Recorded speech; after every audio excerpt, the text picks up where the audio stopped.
So I don't think this one actually is a hidden gem, even though it says it in the title beneath or above if you're watching on mobile, or somewhere it will say hidden gems. But I'm saying this is a hidden gem because the fact is we haven't had an official sequel to this in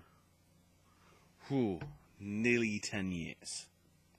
Many times it's been supposedly in the works, and I believe there is still a fan version which has been given the blessing by the developers that it can happen, and haven't heard anything from it since. But anyway,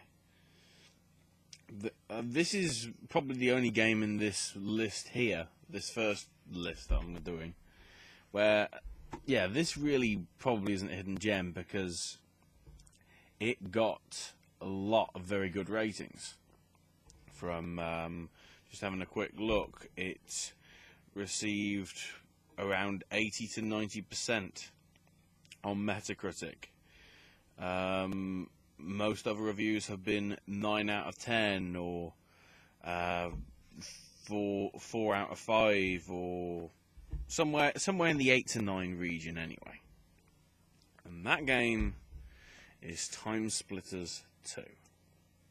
This is the Xbox version, but the version that I have the most knowledge on is the PS2 one, because I don't know whether I had it since launch, because I first picked up the console in 2002. I certainly didn't get it entirely at launch. I got it in some sort of bundle, some pre-owned games bundle, and the fact that this is, well, at the time was developed by Free Radical, and Free Radical were the guys that did GoldenEye, which arguably was massive, and this was their first real big project. Okay, they did other games, like I think the overly good and heavily underrated Second Sight. That should have really been a hidden gem, but I can see flaws with that as to why I wouldn't say it's a game I really love. And then obviously the one that caused the downfall, Haze. And then of course Crytek took over the mantle, did Rise along with Crisis and all that, and they sort of fell off. Then they've restricted their stuff. The Homefront game that they announced a few months back, that's now, all its development has changed.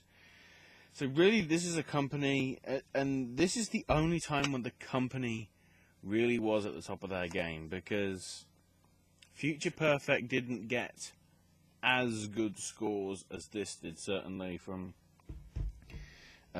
certain media things. But this, because of the whole GoldenEye deal, you knew these guys had a reputation for knowing how to do first-person shooters.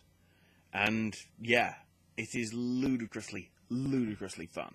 The multiplayer mode, and it's weird that I'm bringing that up first, but the multiplayer mode was probably one of the best multiplayers on, I'm trying to think, was it the 6th generation of consoles? Anyway, the GameCube, the Xbox, and the PlayStation 2. I would say, by far, if you wanted a multiplayer game that was multi-platform, I'm not talking about your console exclusives here, because I know Halo was pretty damn good. I'm saying, across all platforms, this was probably brilliant. There is, admittedly, graphic differences between the three, but the key thing is here with this, they weren't that dramatic. If you actually look at comparison videos side by side, they do look very, very similar. So, the gameplay, the multiplayer, just the amount of modes that you could unlock through cheats and also completing goals in time in the challenge mode. The fact that there was also offline, well, It wasn't online multiplayer, but the multiplayer itself, you had at least, I'd think, 100 characters or so that you could pick from, all with different traits, and obviously some of them would be big, giant creatures, and then others would be the monkey, the infamous tiny monkey that literally is only that big, so obviously you've got a very good height differential. I'll say it properly eventually. But just multiplayer, the modes, there was actually, and this says a lot to the game. The AI, if you programmed it to just be you versus AI in multiplayer, is pretty damn good. Which, again, isn't that much of a surprise considering it's some of the people that made GoldenEye and Perfect Dark. I'm trying to ignore Perfect Dark Zero, but they were involved with that as well, but admittedly that was an Xbox exclusive, so that's probably why it was bad. But the main draw for me was the story. Now, of course, the big thing about this game is that it actually changed. The first one was PlayStation 2 exclusive, a launch title as well, and garnered pretty good attention. You went to various different time areas across a 100-year gap, I think, from 1935 to the year 2035, in order to rescue and catch these time crystals that the TimeSplitters, this alien race, were really just better, and the switch to multi-platform actually did work. There is just a whole lot of enjoyable stuff. I mean, there isn't really a story. Well, there is, and let's get to it. So, TimeSplitters 2, sort of, I guess TimeSplitters 1 was sort of just explaining the storyline between, TimeSplitters and the human soldiers. So we start in 2401. The TimeSplitters and the humans are at war.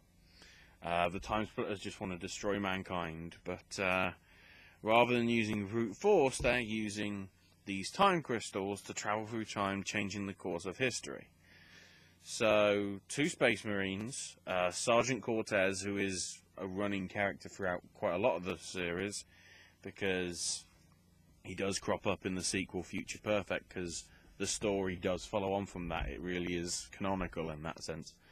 And Corporal Hart, his female, co-colleague, they're sent out to a space station that is overrun by TimeSplitters to retrieve the time crystals. However, when they make it there, they're too late, as they all go through the time portal, Stargate, Quantum Leap style, I guess, into various time periods. So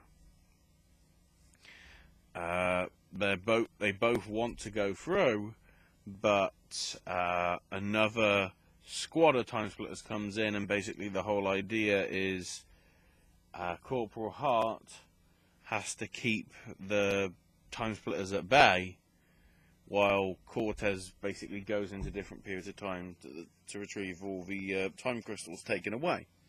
This is where it goes Quantum Leap-esque, because when Cortez jumps in, he basically takes control of various different characters over time. So it starts off, if I can get it right, yeah, because it goes around the other way. It starts off in 1990 at the Obelisk Dam in Siberia.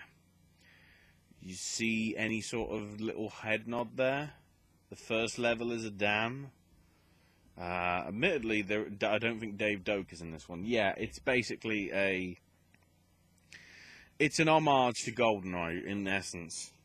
You aren't playing as a secret agent, you're supposed to be playing as Ilsa Nadir, I think she is. She's the daughter of one of the characters in the first one. If you look deep into the canon, and she has to, I think it's rescue something. It's completely different to the whole idea of actually getting a time crystal. The time crystal just happens to be the doohickey, a la Guardians of the Galaxy, that's plotting it all together. Because as it goes with pretty much everything, and there are sort of boss fights as well towards the end of not all the levels from what I remember, but most of them.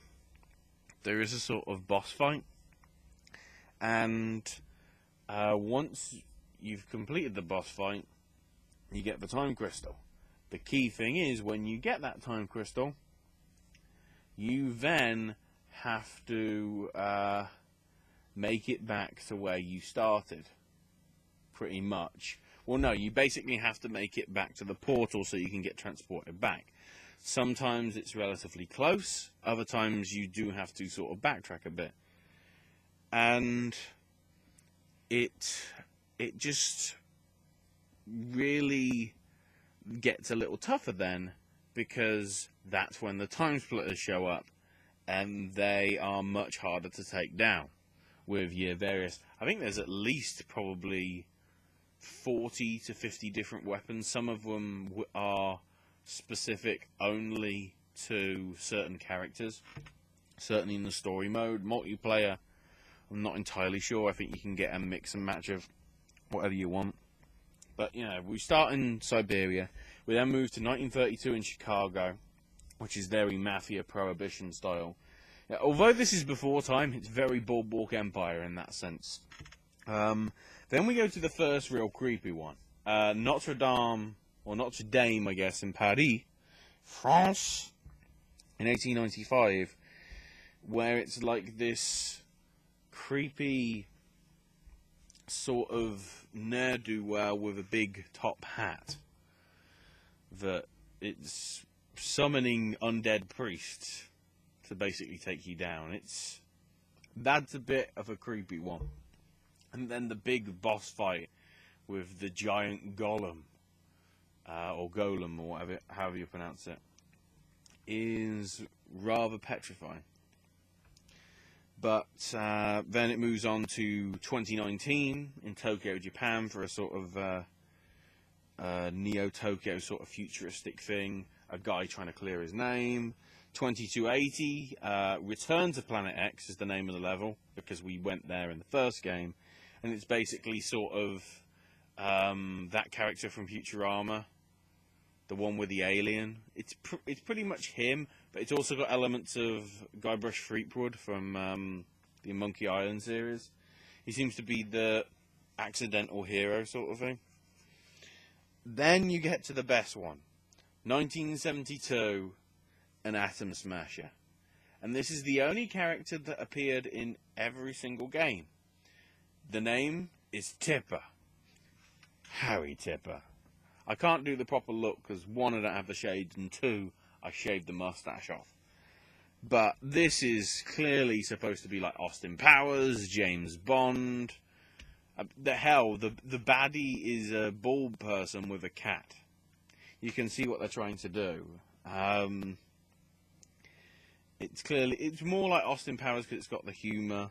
Then you've got 1853 in the Wild West, when you get a whole prospecting sort of deal there. 1920 in the Aztec ruins, sort of Raiders of the Lost Ark-esque, but with various differences, but sort of similar to that in sort of an adventure thing. And then 2015 in the Robot Factory, where you are a robot yourself, but I think a sort of a misprogrammed robot, and the other robots are down to take you down because you're the imperfection.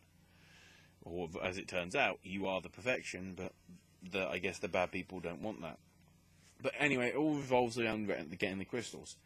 The really smart thing is, there's actually two different story modes. Because there's the easy and normal mode, which will give you enough of the story with the same thing.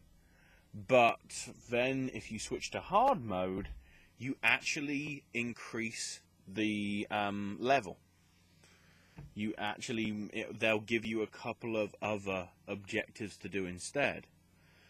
Basically, there's sort of I wouldn't say a brick wall, but there's a wall where it's basically, if you get to this point, this is where the level will end for the easy or normal mode players. But for hard mode, it's like, oh, additional objective. You have to do this as well. And that, I think, is an actual very clever move, because it's again encouraging multiple playthroughs. Those people that start on an earlier difficulty, then get to a tougher difficulty, and then thinking, right, that's the end of a level. Wait, there's more?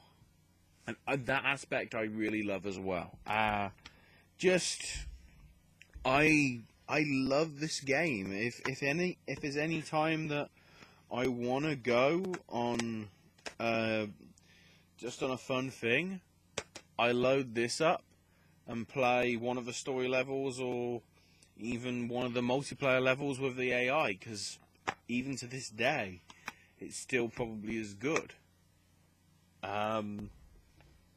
It's just a shame that first-person shooter games aren't made like this anymore. As in, the story is fun, and the main feature isn't online. Online is the additional feature. I keep hurling hate at Activision and EA for this, but there's a point as to why this was a really good game, loved by reviewers, critics, and fans. Whereas, and that, we had what I think a 2-year gap, possibly 3-year gap between TimeSplitters 1 and 2, and TimeSplitters 2 and the third game, Future Perfect. And if this was annualized, we'd have gone, this is going to be absolutely rubbish. But it's nearly 10 years since the last one, 10 years as of 2015. I know the fan one is coming out, but oh my word, I miss it. I would lick it, but I got this pre-owned and I don't know where it's been.